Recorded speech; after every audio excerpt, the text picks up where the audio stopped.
لا حول ولا قوة إلا بالله العلي العظيم. أعوذ بالله من الشيطان الرجيم.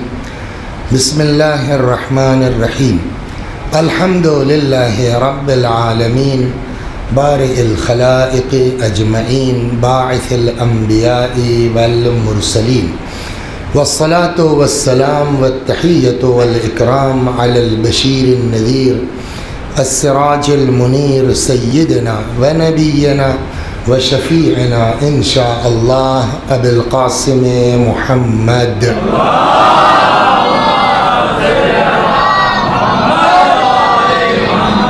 اللهم صل عليه وعلى أهل بيته مظاهر جلالك وجمالك واللعن على أعدائهم الشاكين فيهم المنحرفين عنهم أجمعين. أما بعد فقد قال الله تبارك وتعالى وقوله الحق. أعوذ بالله من الشيطان الرجيم. بسم الله الرحمن الرحيم. يا أيها الذين آمنوا اتقوا الله وكونوا مع الصادقين. صلوات بر محمد.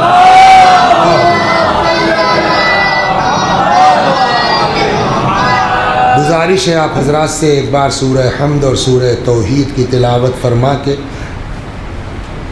دعا کے لیے بہت سخت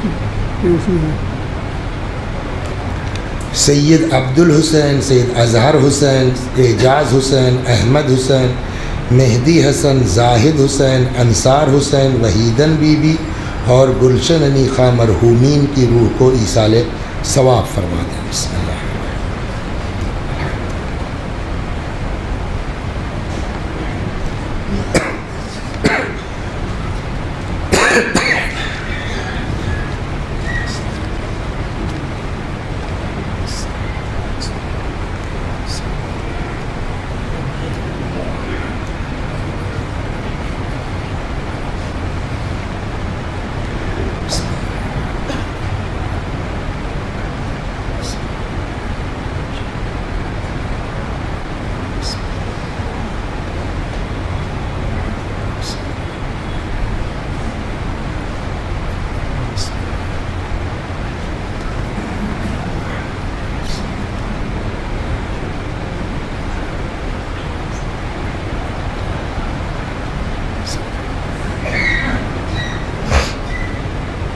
تو یہ آیہ کریمہ جس کی تلاوت کی گئی ہے، ارشاد حضرت حق جل وعلا ہوتا ہے کہ اے صاحبان ایمان تقوی اختیار کرو اور سچوں کے ساتھ ہو جاؤ. کل ہماری بات چلی تھی کہ تقوی کا مفہوم کیا ہے، ابھی اس پر واپس آتے ہیں. کل جہاں سے چھوٹی تھی بات وہاں جا کر کے پھر پلٹتے ہیں. دوسرا مسئلہ تھا کہ سچوں کے ساتھ ہو جاؤ. یہ سچے لوگ کون ہیں؟ آیہ مباہلہ نے طے کر دیا کہ سچے وہی ہیں جو میدان مباہلہ میں گئے، یعنی مولا، یعنی حضرت صدیقہ اور امام حسن حسین علیہ الصلاۃ والسلام.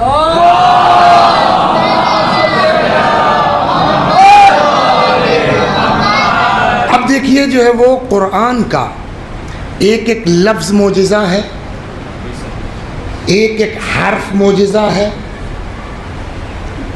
ایک ایک آیت معجزہ ہے، زبر زیر معجزہ ہے، جس کے لیے قرآن کریم نے دعویٰ بھی کیا ہے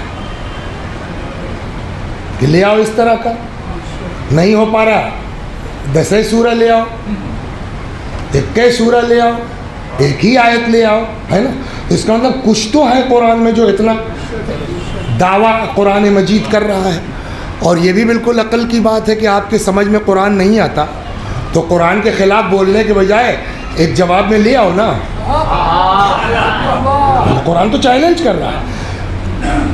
ایک ایک حرف، حتیٰ کل بات پھر چلی گئی تھی، ریپیٹیشن وہ بھی معجزہ ہے، تکرار وہ بھی معجزہ ہے. کل میں نے کہا کہ صاحب شاعر لوگ ریپیٹ کریں تو اتنا عیب نہیں مانا جاتا، بلکہ لوگ فرمائش کر دیتے ہیں کہ حضور یہ وہ والا آدمی پڑھ دیتا ہے. لیکن ابھی ہم لوگ ریپیٹ کریں تو ارے یار وہی جو ہے وہ ہلوری امام باڑے والی یہاں بھی دہرا دیا. سمجھ؟ تو جب ہمارا ریپیٹیشن آپ برداشت نہیں کر پاتے تو جو اللہ کا کلام ہے اس میں ریپیٹیشن کا وہ ریپیٹیشن تم سمجھ رہے ہو نا، اس کے پیچھے راز ہے. آپ قرآن رہے فَبِأَيِّ آلَاءِ رَبِّكُمَا تُكَذِّبَانِ کتنی مرتبہ ایک ہی سورے میں ریپیٹ ہوا ہے یا نہیں ہے؟ لیکن چلیے پھر بھی وہاں تو کم از کم بیچ میں ایک ایک دو آیتوں کا فاصلہ ہے، تب ہوتا پھر تکرار. فَبِأَيِّ آلَاءِ ایک آیت تو ایسی ہے سیم دہرا دی گئی ہے بلا فاصل. وہ کہاں ہے؟ ایک فے کا فرق ہے، صرف سیم آیت ریپیٹ ہوئی ہے قرآن میں. فَإِنَّ مَعَ الْعُسْرِ يُسْرًا إِنَّ مَعَ الْعُسْرِ يُسْرًا سیم آیت ریپیٹ ہوئی ہے کہ نہیں ریپیٹ ہوئی ہے؟ تو آپ کہیں گے ارے قرآن تو دہراتا ہے. ہماری عقل اور ہے، ہم قرآن کی حد تک نہیں پہنچ سکتے. تمہیں کیا پتا کہ جو تم ریپیٹیشن سمجھ رہے ہو، دہرانا سمجھ رہے ہو، اس میں قرآن نے مومنوں کے لیے کتنی بڑی تسکین کی بات رکھی. اب میں آپ کو سمجھاتا ہوں. عربی زبان میں اب یہ دیکھیے ہے بالکل اسکول کی مدرسے کی زبان ہے، لیکن میں اس کو کوشش کروں گا کہ عام بچے کی بھی سمجھ میں آ جائے. عربی زبان میں دو لفظ بولے جاتے ہیں، ایک کو کہتے ہیں معرفہ اور ایک کو کہتے ہیں نکرہ. بہت آرام سے سمجھاؤں گا، سمجھیے تاکہ آیت میں مزہ آئے. ایک کا نام ہے معرفہ اور ایک کا نام ہے نکرہ. معرفہ کسے کہتے ہیں؟ معین چیز کو. کیا نام ہے آپ کا؟ نہال. یہ اس جسم مبارک کا نام نہال ہے، یہ کیا ہوا؟ معرفہ. یہ صاحب کیا ہے؟ نور محمد. یہ کیا ہے؟ معرفہ. یہ کیا ہے صاحب؟ ساحل. وہ عام ساحل نہیں ہے، مخصوص ہے اس جسم سے. یہ کیا ہے؟ معرفہ. تو معرفہ کسے کہتے ہیں؟ معین چیز کو، ہے نا. اس کے اپوزٹ ہے نکرہ. تو نکرہ سمجھانے کی ضرورت نہیں، خود بخود سمجھ گئے.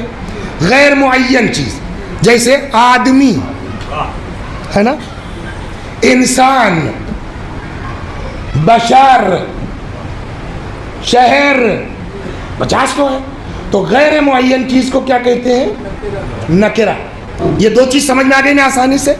معرفہ یعنی معین چیز، نکرہ یعنی غیر معین چیز. اب کبھی کبھی لفظ خلقت کے اعتبار سے، پیدائش کے اعتبار سے ذاتی طور پر نکرہ ہے، مگر اس کو معرفہ میں کنورٹ کیا جا سکتا ہے.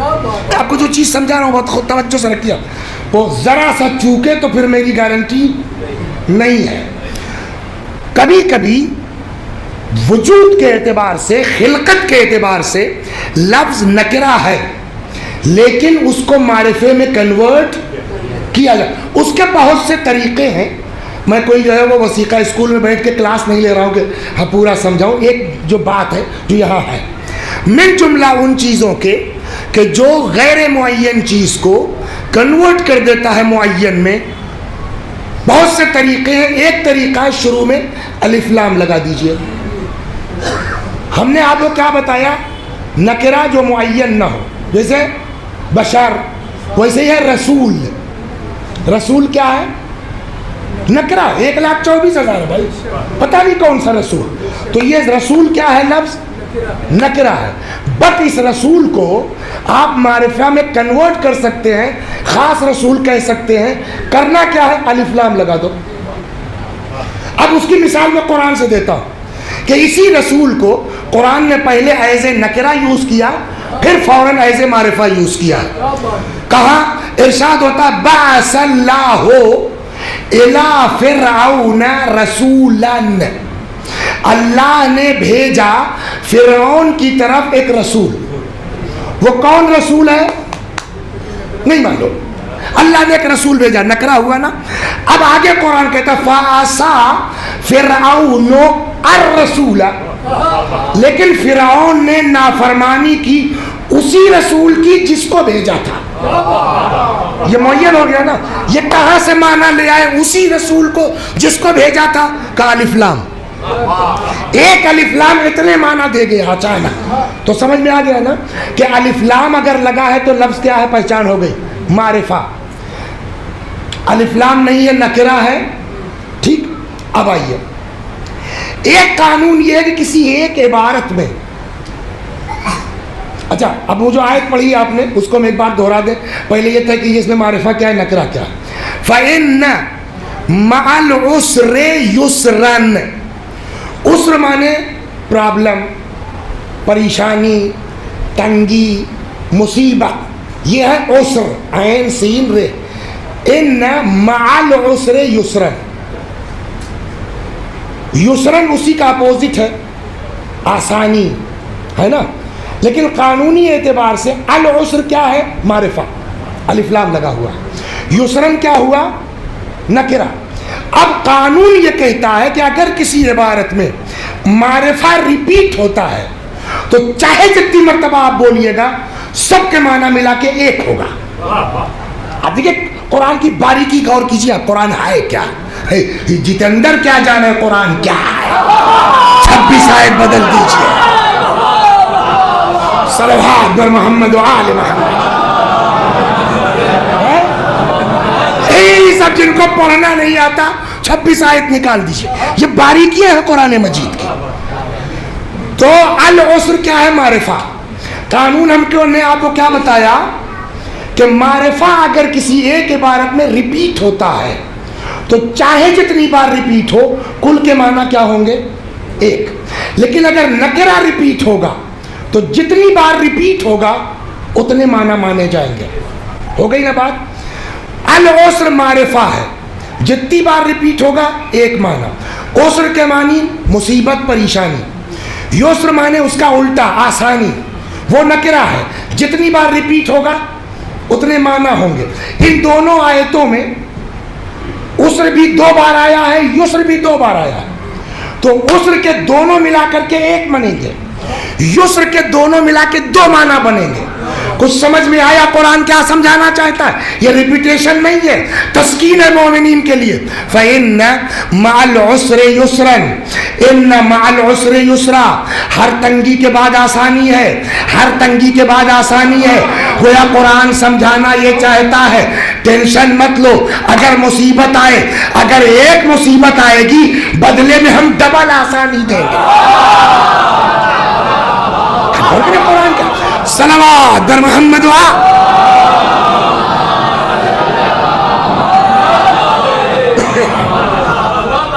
لہذا ٹینشن مت لو. اسی لیے کوئی شاعر ہے، عربی شاعر ہے، آپ بھی اس کو نظم کرنا چاہیے تو ایک علمی شعر ہوگا آپ کا. وہ شاعر بھی اسی بنا پر کہتا ہے اذا ضاقت بک الدنیا تفکر فی علم نشرح. یہ آیت کس سورہ میں ہے؟ سورہ علم نشرح میں. اذا ضاقت بک الدنیا تفکر یا ففکر فی علم نشرح. اگر دنیا تمہارے اوپر تنگ ہو جائے ٹینشن مت لو، علم نشرح پر غور کرو، اس کو پڑھو. تجد یسرین بعد العسر. دیکھو گے کہ ہر مصیبت کے بعد ڈبل آسانی خدا دے رہا ہے. اذا فکرت ففرح. اور جب یہ سمجھ میں آ جائے تو میں آپ کو یہ سمجھانا چاہیے جو بات کہنے جا رہا ہوں میں آپ کو کہ قرآن کی حتی ریپیٹیشن بھی معجزہ ہے، اس کا اپنا ایک مفہوم ہے. ہو گئی نا بات؟ تو جو قرآن اتنا باریک ہو ہے نا تو اس کے یہاں ایک جو گڑبڑ ہم لوگوں کے ساتھ ہوتی ہے، آپ شاعر ہیں آپ کے ساتھ بھی ہوتی ہوگی. مجلس پڑھ کے اترے، اب جا رہے ہیں ہم ڈونگری تک، ارے یہ والی بات اگر اس کے بعد کہا ہوتا تو اور بڑھیا چلتی. یہ ہوتا ہے نہیں ہوتا؟ پبلک محسوس کرے نہ کرے لیکن جو پڑھ رہا ہے وہ اپنی خامیاں اگر سمجھدار ہے تو پکڑتا ہے، سمجھتا ہے. ارے یار پتہ نہیں کہاں سے یہ جملہ، اچھا خاصی مجلس چل رہی تھی نکل گیا، کاش نہ کہا ہوتا. کبھی ہوتا ہے کہ ارے یار یہ تو بھول گئے، ہوتا ہے نہیں ہوتا؟ تو ہم کو ہوتا یہ کہ جو کہنا چاہیے وہ بھول جاتے ہیں، جو نہیں کہنا چاہیے وہ نکل جاتا ہے، جو پہلے کہنا چاہیے وہ بعد میں، جو بعد میں کہنا چاہیے۔ اتنی باریکی کے باوجود جو میں نے آپ کو سنایا، کیا قرآن سے یہ چوک ممکن ہے کہ جو پہلے کہنا چاہیے وہ بعد میں، جو بعد میں کہنا چاہیے؟ یعنی جو لفظ قرآن نے جہاں رکھا ہے اس کی وہی جگہ ہے، ہٹا کے وہ بات نہیں آئے گی۔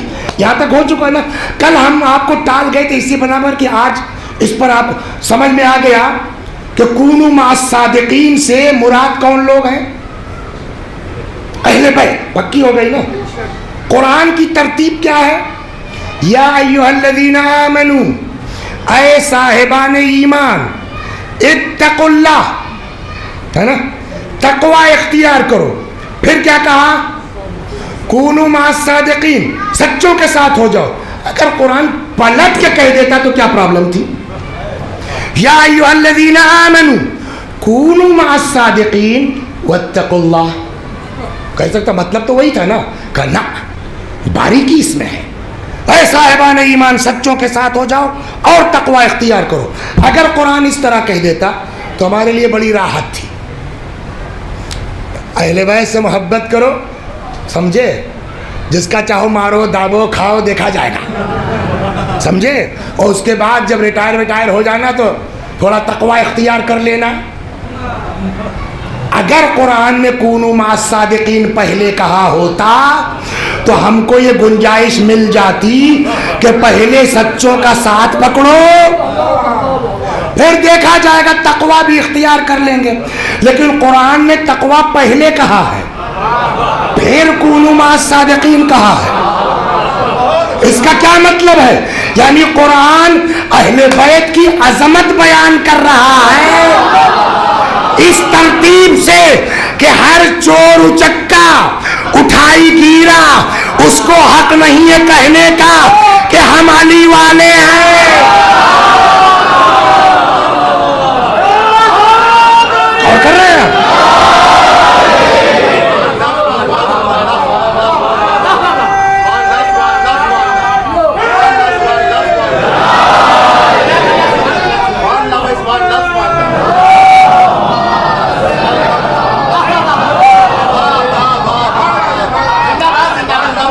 جس کا دل چاہے منہ اٹھائے چلے آ رہے ہیں، ہم مولائی ہیں۔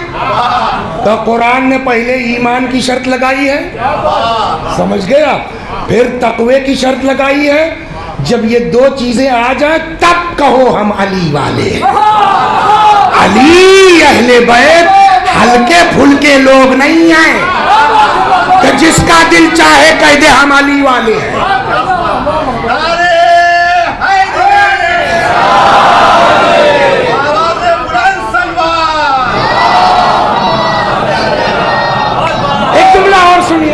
اچھا، جس کے اندر تقوی ہوگا نہال صاحب، اس کو کیا کہا جائے گا؟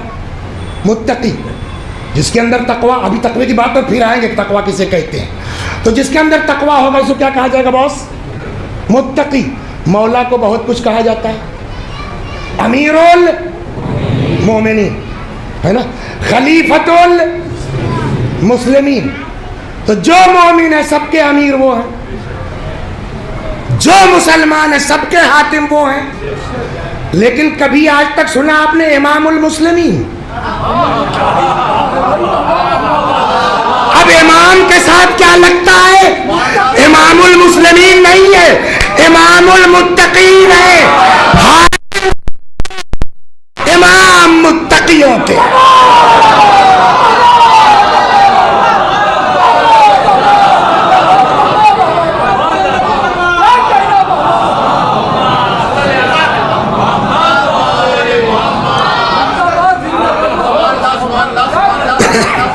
اب یہاں تک آپ آ گئے تو اس کا مت، جیسے آپ کو پتا ہے، نہیں جانے دیجیے، صلوات پر محمد۔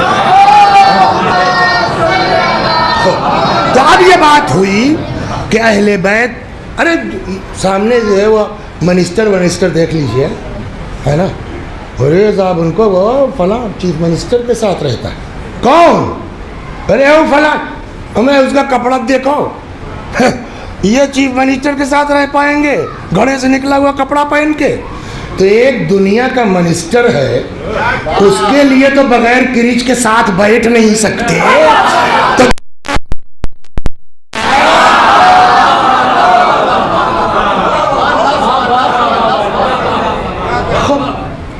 تو اب اس کا مطلب یہ ہے کہ اہل بیت کی معیت اختیار کرنے سے پہلے کیا ہونا چاہیے؟ تقویٰ. لہذا اب ضرورت یہ ہے کہ مولوی صاحب لیٹ مت کرو, بتاؤ تقویٰ کیا ہے نا. اب یہاں سے کچھ چلوں گا, آج پھر لیٹ ہوا ہے تو کل اس کو آگے بڑھا کر کے پھر پرسوں مین پر آتے ہیں. یہ جب مقدمات سمجھ میں آئیں گے نا تب فدق اچھا سمجھ میں آئے گا. صلوات بر محمد.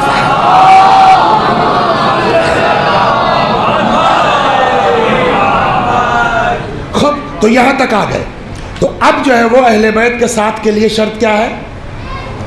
تقویٰ ہونا چاہیے. یا ایھا الذین آمنوا اتقوا اللہ کا. اب بتاؤ تقویٰ کیا ہے؟ کل ہلکا سا اشارہ کر کے گزر گئے تھے. کسی کو یاد ہے کہ امام نے تقوی کی ڈیفینیشن میں کیا فرمایا تھا؟ سئل الصادق علیہ السلام عن تفسیر التقویٰ. وہ کئی اقوال نقل کیے جس میں لاسٹ میں یہ تھا کہ امام سے پوچھا گیا کہ مولا تقویٰ کیا ہے؟ فرماتے ہیں اللہ یفقدک حیث امرک, وہاں سے غائب نہ ہو جہاں آرڈر ہے رہنے کا. ولا یراک حیث نہا, اور وہاں دکھائی نہ دو جہاں سے منع کیا. اس کی وضاحت میں بزرگوں کا فرمانا یعنی واجب چھوٹنے نہ پائے اور حرام پر عمل بولیے ہونے نہ پائے. یہی ہے نا. تو مین چیز کیا ہے؟ آپ بہت مستحبات کر رہے ہیں, نہیں کر پا رہے ہیں, وہ الگ سے بات ہے, مگر مین کیا ہے؟ واجب نہ چھوٹے.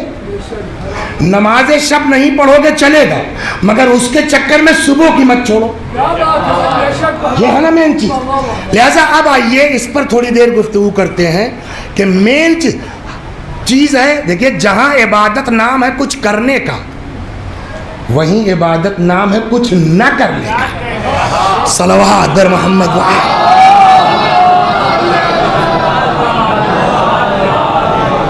چنانچہ حرام سے بچو, اپنے آپ کو کاہے سے بچاؤ؟ گناہ سے بچاؤ.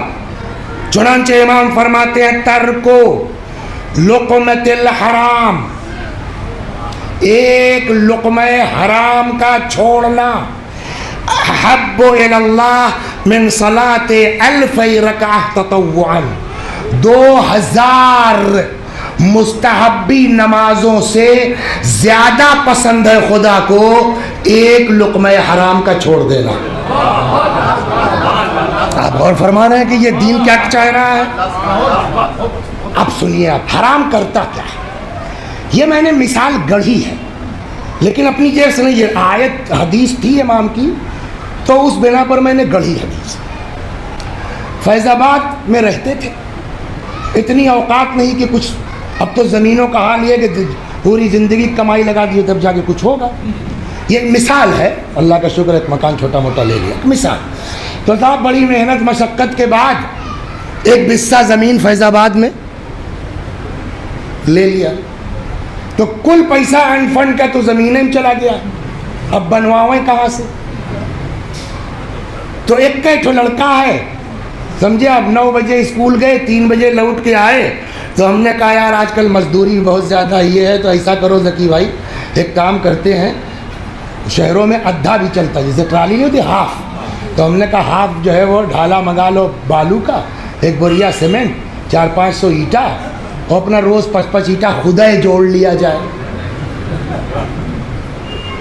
روزانہ 1 گھنٹہ جاتے ہیں, 10 اینٹا روز, ایک کڑاہی مسالہ بناتے ہیں, 10 اینٹا جوڑ لیتے ہیں. تو ایک دن میں جوڑا ہم نے 10 اینٹا, مہینے بھر میں کتنا جڑ جائے گا؟ 300. مہینے بھر میں جوڑا ہم نے 300, تو سال بھر میں 12×3=36, بیچ میں چھٹی بھی ہو گئی, کہیں مجلس پڑھ لے, 3000 جوڑ لیا ہے نا. ایک سال میں ہم نے جوڑا 3000 اینٹا, 5 سال میں 15000. باؤنڈری ہو گئی کہ نہیں ہو گئی؟ 10 اینٹیں روز، مگر 5 سال میں 10 سال میں باؤنڈری ہو گئی ہماری. وہی بغل میں نور محمد بھائی نے لے لیا. تو نوکری الگ چیز ہے، بزنس الگ چیز ہے. نوکری میں تو بندھا پیسہ ہے، بزنس میں الٹ بھی سکتا ہے، اللہ چھپر پھاڑ کے بھی دے سکتا ہے، خدا کرے انشاءاللہ جو ہے وہ. تو انہوں نے کہا بھائی مثال ہے، برا مت ماننا جائے. تو انہوں نے کہی مولانا طرح یار مر جائیں گے، گھر ہی نہیں بن پائے گا، اور اللہ نے دیا ہے. تو انہوں نے کیا کیا صاحب، 1000 مزدور اور 200 مستری اور 500 بڑی بڑی مشینیں کھٹا کھٹ جو ہے وہ جس کو یدھ استر پر ایک دن میں پوری دیواریں کھڑی، شٹرنگ ہو گئی. سمجھ گئے آپ؟ کل آ کے چھت ڈال دیں گے، ایک دن میں مکان تیار. وسیع صاحب کی خالی باؤنڈری کئی سال میں ہوئی؟ 10 سال میں، 5 سال میں. اور نور محمد بھیا کا، لیکن جو بڑی بڑی مشینیں آئی تھیں تو ان کو اب شام کو واپس بھی تو جانا ہے. اب سنیے، واپس جانے کے لیے بیک کرنا پڑے گا. تو اب کوئی بڑی جو ہے مشین تھی، اس نے بیک لگایا گھمانے کے لیے. وہ ایکسیلریٹر پر پیر زیادہ دب گیا، وہ بجائے گھومنے کے جا کے نئی دیوار بھگ سے مارا اس نے. ایک دھکا لگا جو 2000 مزدوروں سے ملا کر کے ایک دن میں تیار کیا تھا، ایک دھکے میں ساری دیوار آ جائے گی نیچے کی نہیں. امام فرماتے ہیں گناہ کا حال یہی ہے. سنیے آپ دین کیا کہہ رہا ہے، گناہ کا حال یہی ہے. اب جو میں نے کہا نا، حدیث کی بنیاد پر مثال گڑی، فرماتے جدو وجتہدو، محنت کرو، کوشش کرو، وَإِن لَمْ تَعْمَلُوا، اگر عمل نہیں بھی کر پا رہے ہو، مراد مستحب بھی ہے، ہاں واجب تو کرنا ہے. اگر عمل نہیں بھی کر پا رہے ہو، فَلَا تَعْصُوا، گناہ مت کرو. اب سنیے آگے امام کیا کہتے ہیں، فَإِنَّ مَن يَبْنَى وَلَا يَهْدِمْ، اگر کوئی دیوار اٹھائے دھکا نہ دے، يَرْتَفِعُ بِنَاؤُهُ، تو ایک نہ ایک دن دیوار کھڑی ہو جائے گی.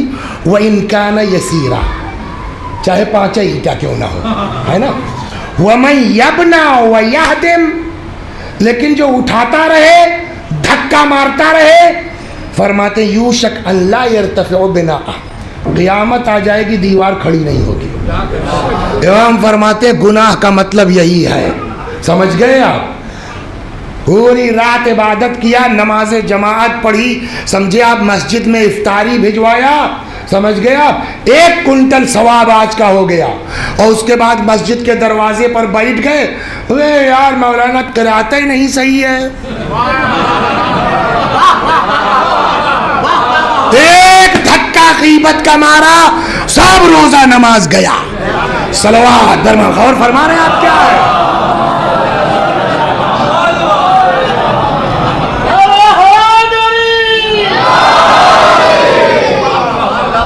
یہ چھٹے امام سے اسی ٹائپ کی ایک بات